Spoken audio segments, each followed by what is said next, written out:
Hey everyone, this is Patricia. Sorry that I'm posting this video very late, but as you already know, I was out of town for my birthday last week. More specifically, I went to St. Augustine for my birthday, and that was a lot of fun. And now that I'm back, I'm finally able to post on what Nickelodeon means to me. I did an article about this last year around my 28th birthday, so if you want to read more into that, just click on the link down below, but I'm not going to go and say the same thing that I said on that article. I'm going to say some new things, and I hope that you really appreciate it, and I would love to know in the comments below what Nickelodeon means to you.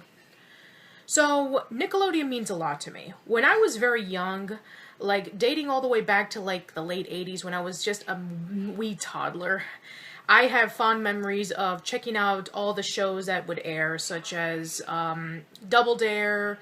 I saw reruns of You Can't Do That on Television. I saw The World of David the Gnome and Eureeka's Castle. Eureeka's Castle had a bit of an impact on me. Looking at it today as an adult, I know that it was kind of like a continuation of Pinwheel, and it was kind of like Sesame Street because, you know, it has a lot of the puppeteers who worked on Sesame Street brought in, but there was something about it that really intrigued me.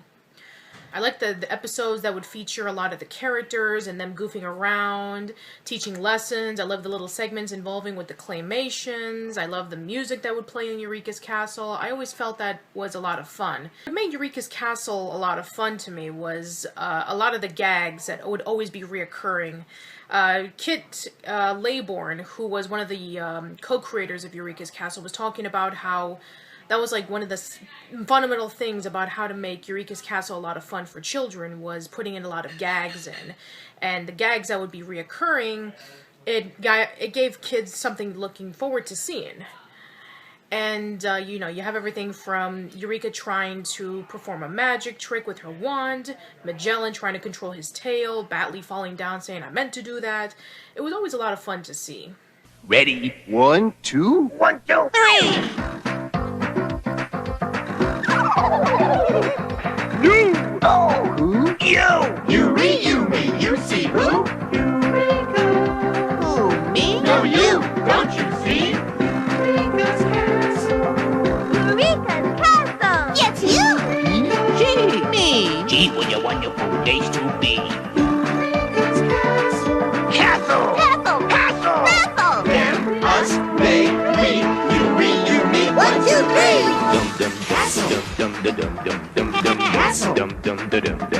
Eureka's Castle.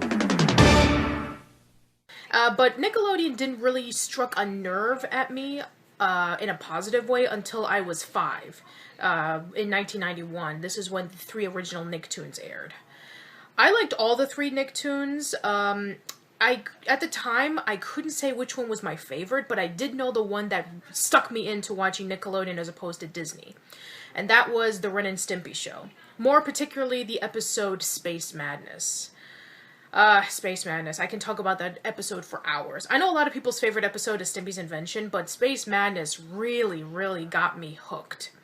Everything from Ren going completely insane in the bathtub and eating the soap like the ice cream bar, Stimpy protecting the history eraser button, and the narrator breaking the fourth wall saying if he's going to push the button even though he's constantly forcing him to do it.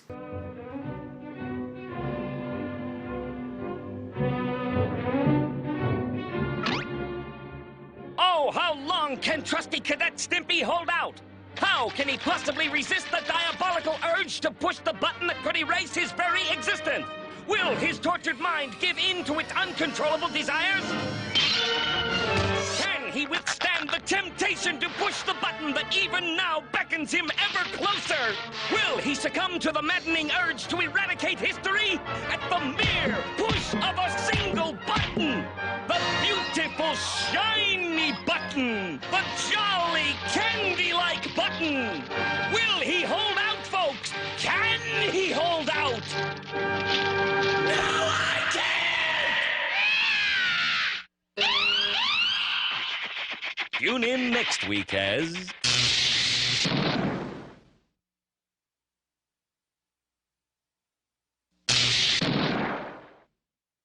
And then eventually Stimpy pushes the button and then poof, the world explodes and they all die. It's just hilarious, but at the same time, it's just mind-boggling. I don't know I don't know why that particular episode left a huge impact on me, but it did. And when looking back on the earlier Nickelodeon shows that came out, especially during my generation, a kid who grew up around the late 80s and early to mid 90s, there was just something about it that was so different from Disney. I'm sure that if you read the book Slimed, hold on just one second. Yeah, right here. If you read the book Slimed, An Oral History of Nickelodeon's Golden Age, you know exactly on why Nickelodeon was a huge impact on a lot of people. I think Kenan Thompson, he said about that Nickelodeon were the grassroots and Disney was like the beautiful meadow. Disney was the safe, more preppy kids, and Nickelodeon were the rebellious kids. They broke the rules. They didn't have a foundation that was really smooth and consistent. They were rocky. They were, excuse me. They were rocky. They were in an angle, or they had multiple curves, which, gave them a bit of an advantage of creating some original stuff. And the same could be said for the live-action stuff, too. Clarissa Explains It All being a show that featured a female protagonist. And Clarissa was not just a girly girl. She was a regular teenager, and while she did, like, clothes and shopping, she also liked video games, and she believed in aliens, and she had a lizard named Elvis, and she was quirky and fun, and she constantly broke the fourth wall, and that made it a lot of fun for people. And The Adventures of Pete and Pete, which is also a personal favorite of mine, if you already know, from listening to the 2 podcasts that I was doing, the Casual Chats podcast, the Nickelodeon Slamcast podcast episode of Pete and Pete, not to mention the top 10 Pete and Pete episodes and the Nick Jukebox episode dedicating to the songs in Pete and Pete. It's one of those shows that I liked as a kid, but I didn't really gain a huge appreciation until I was an adult. When I saw Day of the Dot, it kind of left me a little bit confused, and then growing up older, I was able to appreciate it a lot more. The same could be said for a lot of the shows. Something like, I would say maybe something along the lines of Rocko's Modern Life. I loved the show as a kid. I found it to be really funny, and then when I grew up to be a lot older, I was able to get a lot of the jokes, like the choky chicken. I'm not going to go too far into that. Anyway, continuing on. The game shows were something that I really loved to watch. If you were to tell me, like around 23, 24 years ago about what my favorite game show of all time was as a kid, I probably would have said Nick Arcade because I love video games. I would like to do more video game podcasts in the future. I've only done like a handful of them. But I'm continuing on. Nick Arcade was always a lot of fun to me. Watching the kids playing the up-and-coming video games like Sonic the Hedgehog and Super Ghouls and Ghosts and ActRaiser and stuff like that. Those were a ton of fun. And Phil Moore, even though that he is considered to be the goofiest game show host ever, he is a ton of fun to watch. I would prefer him over watching somebody who's boring and bland like Michael Carrington or Rob Edward Morris any day. And, I know that the creators of Nick Arcade and Phil Moore are planning on doing a reboot of Nick Arcade by themselves called Nth the Level, so I wish them all the best of luck for that. But nowadays, as an adult, I like Double Dare. I prefer Super Sloppy Double Dare as opposed to like the original Double Dare or Family Double Dare. Nothing wrong with either of them, they're great. But I just love the way that all of the slimy, messy games are able to just pile in and able to build just a huge mess, and everybody was able to have fun, including Mark and Robin and Harvey and all the other crew. They looked like they had a blast doing it. And also, Legends of the Hidden Temple is a huge favorite of mine. I think that's the only game show in the 90s, in my personal opinion, that I think holds up the best. It has aged really, really well, despite the whole, the kids putting together Shrine to the Silver Monkey, they don't know what they're doing, and, the temple guards, and they're scary. But that game show was a lot of fun. It had a great balance of questions and games, and suspenseful moments. The prizes sucked, but just watching an episode of Legends always gets me pumped, and I'm surprised that they haven't brought this back and revived it, but considering the reputation that Nickelodeon has for their revivals on their game shows, I don't want them to do that, no.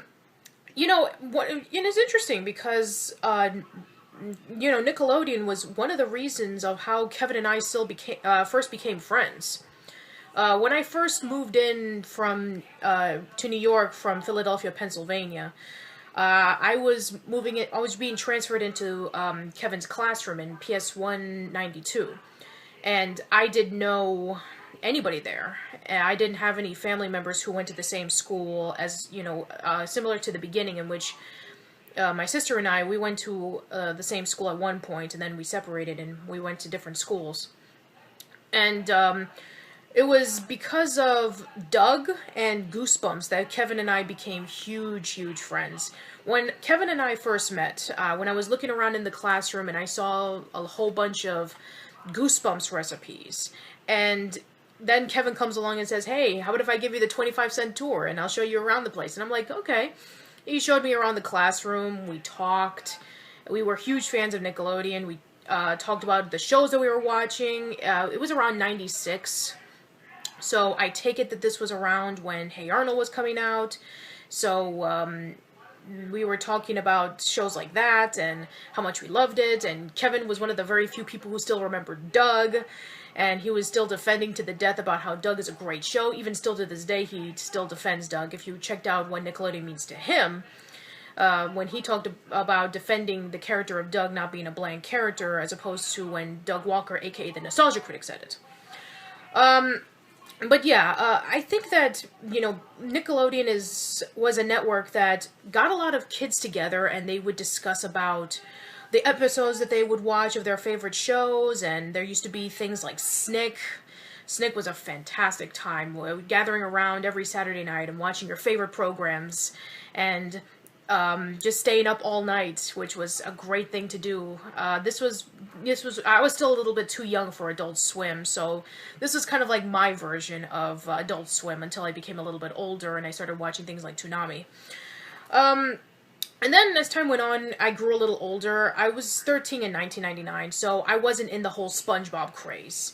In fact, when I was turning older, I felt that Nickelodeon was shifting into a different direction, and it wasn't until many years later in which I found out why. A lot of the people who worked on Nickelodeon that started the whole trend of the golden era pretty much left on to do the shows on the Disney Channel.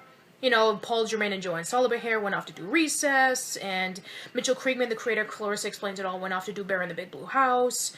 Now, it's not that there weren't any good shows that came out in the late 90s, there just were few and far between. Now, as for the shows that came out in the 2000s, I watched Caitlin's Way, and I watched Taina and As Told by Ginger around Snick. And this was when a lot of my friends got out of Nickelodeon. This is when they moved over to other things like Comedy Central or MTV. And I was slowly getting away from it too. I was moving towards like Toonami and watching more shows for adults. I was already growing too old, and I thought, you know, maybe I should just step down for a little bit. Now, I saw some of the shows that came out every now and again. I saw a few episodes of Fairly Odd Parents. I saw a few episodes of My Life as a Teenage Robot and Chalk Zone and Danny Phantom. But what really got me back was Avatar: The Last Airbender. That show was so huge to me in college. That was the show that everybody talked about. All of my friends online, we would talk about the new episodes, and we would talk about, you know, is this character gonna fight against this character? Is Zuko gonna capture the Avatar? Is Aang gonna defeat Admiral Zhao? It was just amazing. That show really caught on so quickly, and around my years in college when I was just getting into anime again, like full blast getting into anime again, it was like one of these shows to talk about next to Bleach and Naruto and One Piece and Full Metal Alchemist. Man, I'm dating myself. Anyway, so, and then the later 2000s, it started to, well, I've already mentioned in my reviews of the Nickelodeon shows that came out after 2005 that it started slowly turning downhill. I thought maybe because I was getting too old for Nickelodeon, maybe these shows just weren't for me, they were for the younger generation. So, for a while, I pretty much stopped. until a few years later when Kevin and I started doing the Nickelodeon tribute and we founded Old School Lane. And I wanted to do the Nickelodeon tribute because in the beginning, I wanted to do a full-blown documentary / retrospective of the history of Nickelodeon. But because of limitations towards my computer that I had at the time that was really old and it didn't process anything properly, I couldn't edit anything, I didn't know how. But I lowered it down to, I'm just going to review the shows on the Old School Lane blog. And Kevin was the one who came up with the idea of, hey, why don't we interview some of the people who worked on Nickelodeon, like Mark Summers. And I said to him, you are absolutely crazy. That will never happen in a million years. Boy, was I wrong. I was so wrong. Not only did we get a hold of Mark Summers, we met Mark Summers at the Slime book event. We interviewed, as of right now, this includes every single person that we've interviewed, not just including the people from Nickelodeon. We've interviewed 50 people. 50 people in the course of almost 3 years is insane, and I could not be any more thankful that I took Kevin's advice, because if I didn't, oh man, I would not have the fond memories of trying to get a hold of the people that we got a hold of and asking them questions and, you know, getting to know them a little bit more. One of our fondest memories was meeting up with Cheryl Blaylock at Columbus Square, and we were just talking for over an hour at some sort of building. I don't remember what the building was, but we were just talking for an hour about Sesame Street and Eureeka's Castle and just anything that was on our mind. She was willing to talk and we were laughing, and it was such an amazing experience. She was so wonderful.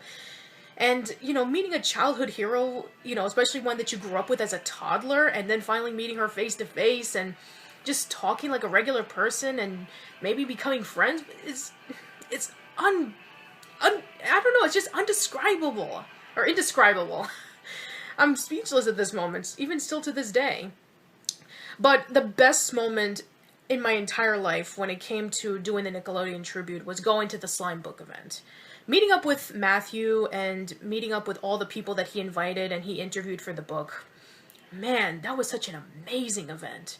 Finally meeting up with Mark and meeting up with the cast members of Pete and Pete, Salute Your Shorts, Are You Afraid of the Dark, Nick Arcade, all these game shows, all the shows that we grew up with, and seeing and also you know, watching, you know, for over 2.5 hours of all these people who made our childhoods, just talking about, you know, where they came from, the humble roots of being a low-budget company, and bringing themselves up as being the #1 kids network was amazing.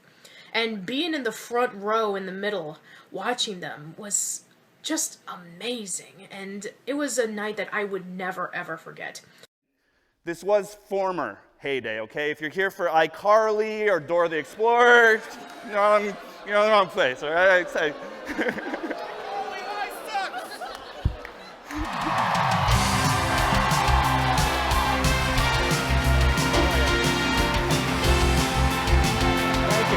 Very kind. I appreciate that. Okay. Very nice. Thank you. Oh, we got a long night, so I appreciate that. It's just nuts to see this.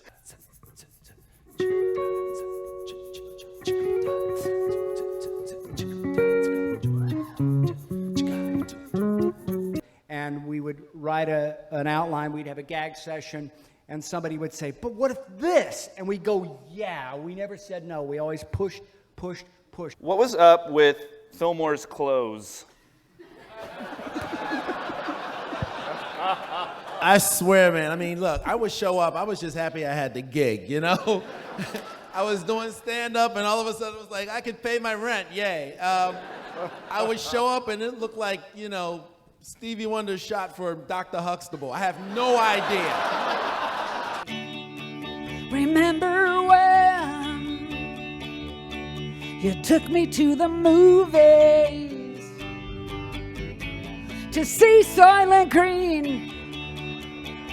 And there's one thing that, of course, we're going to have to say at the end of this show, and I'm going to need a little bit of help from Rita and Benny Hester, and from you guys.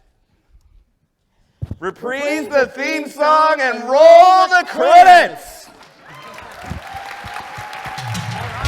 Even after going to the book event for the second time with Kevin and being in a much more smaller scale, we still had a great time, but just that event alone just made me so proud and being a Nickelodeon fan.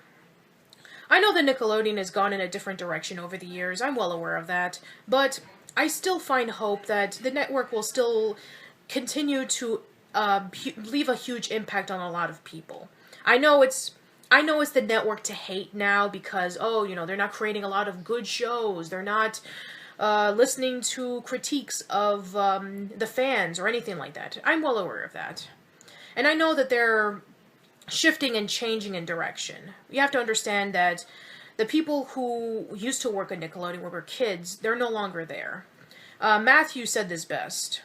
It's like if you're a kid and you went to your favorite Italian restaurant, and then you go back to it 20 years later and now they're serving Chinese food. When I was a child, we didn't have the internet. We didn't have social media in which we can be able to type in on nick.com about, you know, the newest episode of the Ren and Stimpy show was awesome. LOL, whatever, or something like that. No, we told this to our friends. After the episode was done, we went to school the next day and we would tell them about what we saw, and we would, you know, requote the lines. We would make jokes about it, and we would just discuss more and more about all the other shows that we would watch.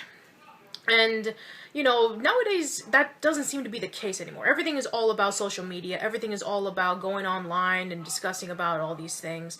And that can be a blessing, and that could also be a curse, because there's a lot of negativity on the internet. And when it comes to Nickelodeon, there is a ton of negativity online. And I'm not going to go into much into the negativity, because I want this to be a more positive video.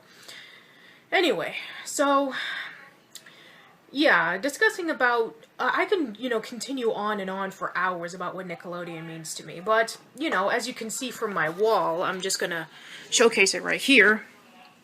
As you can see, I've collected all of the autographs and all the pictures of all the events that I went to over the years. Not to mention that I still have my Nickelodeon books. I still have Sick Little Monkeys, and I still have Slimed. And as you can see from my Slimed book, I have a lot of autographs. Here's Harvey's from Double Dare. This is Fred Newman's. This is, I believe this is Hardy Rawls from Pete and Pete. This is Jessica Gaines' autograph from Wild and Crazy Kids. This is this is Sean O'Neill from Clarissa Explains It All. Right down here is Mike Morona's autograph from Pete and Pete. I have some more in the back. This is Jim Jenkins' autograph. You can tell that he drew Doug. This is Matthew's autograph, and he said, "Thank you for interviewing me." As an interesting fact, if you don't already know, Kevin and I were the very first people who ever interviewed Matthew, right even before the book was a concept. Yeah, and here are the more recent autographs that we got from the second Slime Book event in New York City. This is Dan Sawyer, the composer of Doug, and this is Phil Moore, the host of Nick Arcade. And I'm sure that you already know that I actually have some of the shows on DVD. Here's the complete series of Hey Arnold with Tress MacNeille's autograph. Here is the Invader Zim DVD set with the autographs of Richard Horvitz, Ricky Simons, and Roger Bumpus, who are the voices of Zim, Dib, and... no, I'm sorry, Zim, Gurr, and Professor Membrane.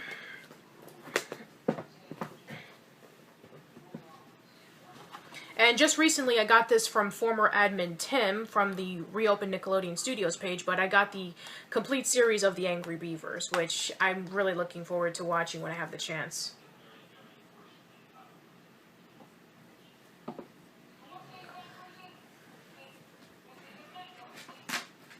And of course, I'm sure you already know this if you saw my unboxing video, but I have the Chalk Zone Double Dozen, which features an autograph from Bill Burnett, the co-creator, and more recently I got Jess Harnell's autograph, who was the voice of Rudy's father, Joe. So yeah, I mean, even though I don't own a lot of Nickelodeon merchandise compared to my other friends such as Gabe or Isaiah, who are admins of the Reopen Nickelodeon Studios page, The stuff that I do own, I'm very proud of. As a fan of the network, I'm still looking forward to anything that they put out. Over the years, they've done some really good things like Legend of Korra, TMNT, Harvey Beaks is pretty good. I've been told a couple of times to watch it and to review it. I will get to that at some point, and from what I've been seeing, it's pretty good. I'm really enjoying it. And, yeah, even though that Nickelodeon goes through its bumps and its bruises, you know, over the years, it always finds itself to pick itself up and for it to continue on. There's a reason why Nickelodeon is still going on after all these years, and I know that there's a slight chance that maybe they'll be able to find themselves again. Hopefully Craig Bartlett will be able to release Skyrat, and maybe he'll be able to release the Hey Arnold Jungle movie that he always wanted to do. And who knows, maybe some former people who worked on Nickelodeon can find themselves to come back and do something original. I mean, you know, I know that currently it doesn't look to be that way, but you never know. Life can surprise you sometimes. I mean, we didn't think that Cartoon Network was going to get itself back up after the whole Cartoon Network Live when they decided to no longer put cartoons online and, I mean, on the air, and, you know, they decided to do everything live action. I mean, we thought that Cartoon Network was dead, and then it picked itself back up. I have a really strong feeling that Nickelodeon will see where they're at, and they'll be able to pick themselves up and do something good with themselves. I think so. I know not a lot of people don't, but I haven't lost hope. To conclude this video, I really still love Nickelodeon. It's something that I grew up with, it's something that I have fond memories over, and it's something that I could always look back on and smile and discuss fond memories to people. Everybody has their versions of how they found Nickelodeon and the shows that they grew up with and all the fond memories that they have. And with mine, you know, as a fan of Nickelodeon for almost 30 years, you know, I still feel proud of being a Nick kid. You know, there's something special about being the rebellious one, being the one who went out of the path once walked, and going into a path that was rocky and unfamiliar. You're able to see a grander adventure that may not be expected, but is fully remembered. And it's an adventure worth taking. And that's what I see in Nickelodeon.